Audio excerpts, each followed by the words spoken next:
Assalamualaikum warahmatullahi wabarakatuh. Selamat pagi anak-anak. Bagaimana kabar kalian hari ini? Semoga kita semua dalam keadaan sehat dan tetap semangat dalam belajar. Anak-anak kelas 6, hari ini kita akan belajar pelajaran yang kedua, yaitu ketika bumi berhenti berputar. Sebelum kita belajar, mari kita berdoa terlebih dahulu. Bismillahirrahmanirrahim. Rabbi zidni ilma warzuqni fahma. Ya Allah, tambahkan ilmu kepadaku dan beri aku pemahaman. Amin. Anak-anak, tujuan pembelajaran kita kali ini yaitu yang pertama, meyakini adanya hari kiamat sebagai implementasi dari pemahaman rukun iman. Yang kedua, menunjukkan perilaku yang mencerminkan iman kepada hari akhir. Kemudian yang ketiga, memahami hikmah beriman kepada hari akhir yang dapat membentuk perilaku akhlak mulia. Bisa dibayangkan anak-anak, jika bumi yang kita tempati ini berhenti berputar, maka yang terjadi adalah hari akhir atau yang sering disebut dengan hari kiamat. Disebut hari kiamat yaitu karena seluruh alam semesta beserta isinya akan hancur. Mengapa disebut hari akhir? Karena merupakan hari penghabisan dari hari-hari selama di dunia. Pada hari itu, seluruh alam semesta beserta isinya akan hancur. Benda mati akan hancur dan benda yang bernyawa akan mati. Hari kiamat ditandai dengan bunyi trompet sangkakala yang ditiup oleh malaikat Israfil atas perintah dari Allah Subhanahu wa Ta'ala. Anak-anak, tahukah kalian kapan sih hari kiamat ini akan terjadi? Nah, tentang waktu terjadinya hari kiamat tidak ada yang tahu kecuali Allah Subhanahu wa Ta'ala. Bahkan Nabi Muhammad sendiri tidak diberitahu kapan datangnya hari akhir. Tetapi yang wajib kita yakini adalah hari kiamat atau hari akhir pasti akan terjadi. Percaya bahwa kiamat akan datang adalah termasuk rukun iman yang kelima. Pada hari kiamat, semua manusia akan meninggal dunia. Setelah itu, manusia akan dibangkitkan untuk dikumpulkan di padang mahsyar. Di padang mahsyar, seluruh manusia akan dimintai pertanggungjawabannya atas perbuatannya selama hidup di dunia. Semua manusia sibuk memikirkan dirinya sendiri. Apakah amal perbuatannya ini lebih berat timbangan amal baiknya atau lebih berat timbangan amal buruknya? Jika manusia itu lebih berat amal baiknya, maka tempat kembalinya adalah tempat yang menyenangkan, yaitu surga. Tetapi sebaliknya, apabila yang berat timbangannya itu adalah perbuatan yang buruk, maka tempat kembalinya adalah neraka. Peristiwa hari akhir disebutkan di dalam Al-Quran, yaitu surat Al-Qari'ah ayat 1 sampai 11, yang artinya hari kiamat. Apakah hari kiamat itu? Dan tahukah kamu apakah hari kiamat itu?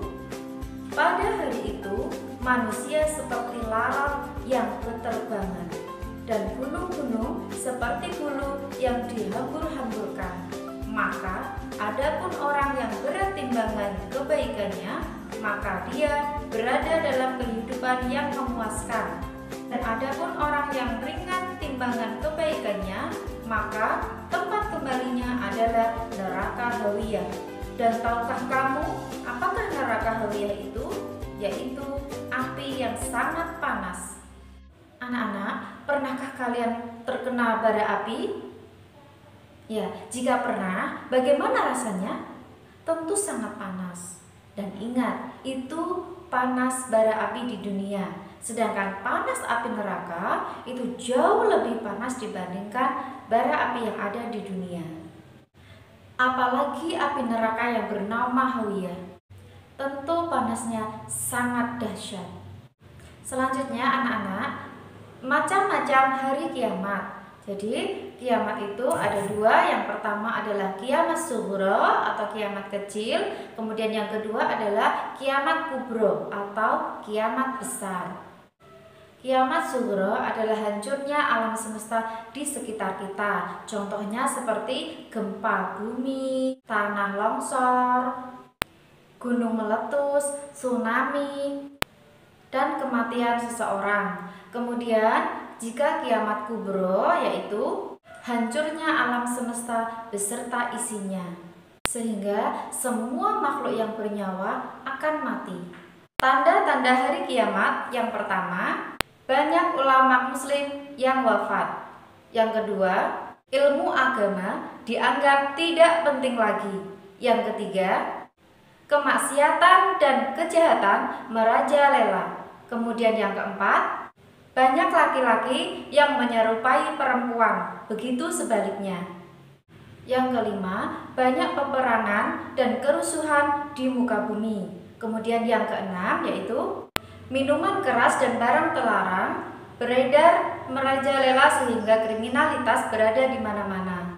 Yang ketujuh yaitu munculnya orang-orang yang mengaku sebagai nabi atau rasul. Selanjutnya, hikmah mempercayai adanya hari akhir yaitu yang pertama, kita bertambah yakin atas kekuasaan dan kebesaran Allah Subhanahu wa taala. Kemudian yang kedua yaitu kita bertambah semangat dalam mengerjakan setiap kebaikan. Yang ketiga, kita dapat menghindari perbuatan-perbuatan yang dilarang oleh Allah Subhanahu wa taala. Selanjutnya, bersikap jujur, disiplin, dan bertanggung jawab atas pekerjaan kita. Yang kelima, selalu waspada dan menjaga lingkungan baik di sekolah maupun di rumah. Kemudian yang selanjutnya yaitu tidak menunda-nunda dalam melakukan kebaikan. Anak-anak, sikap kita setelah mempelajari datangnya hari kiamat, maka kita harus yakin bahwa kiamat sughra dan juga kiamat kubro pasti akan terjadi. Kemudian sikap kita selanjutnya adalah kita selalu waspada, kita jujur, berhati-hati, kemudian berdisiplin dan bertanggung jawab atas apa yang kita lakukan. Demikian pembelajaran kita kali ini. Mari kita tutup dengan membaca hamdalah bersama. Alhamdulillahirabbil alamin. Segala puji bagi Allah, Tuhan semesta alam. Wassalamualaikum warahmatullahi wabarakatuh.